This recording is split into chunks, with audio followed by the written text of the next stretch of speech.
Hello, hello! Welcome, welcome! Ayan, kamustahan po tayo? Shout out po tayo sa mga followers natin na nag-PM na hindi ko po nare-replyan. Gawa na lang po ako ng video. Ayan, shout out tayo kay Sir Ben Tutitut.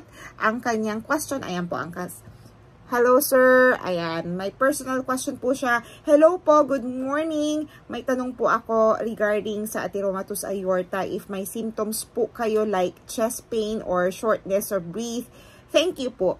Hindi ko naman po kasi na-notice. So, it just happened na mayroon po akong annual check-up sa, or annual physical check-up sa office po namin or sa company namin. Ayun nga po, pinatawag ako at mayroon nga po nakitang atheromatous aorta. So, nirecommend po ako ng company doctor namin to have my lab test.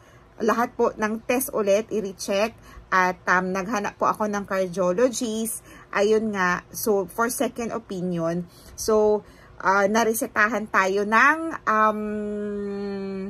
pang-cholesterol na gamot kasi nga mataas. So, kailangan i-monitor yun ng 3 months or after 3 months, kailangan ko bumalik kung mataas pa rin yung cholesterol ko. Kasi at the same time, doon sa lab test, mataas ang cholesterol ko. So, yun siguro ang reason bakit mayroon akong bara sa pero hindi naman yung atheromatous aorta, parang maliit lang siya na bara sa puso.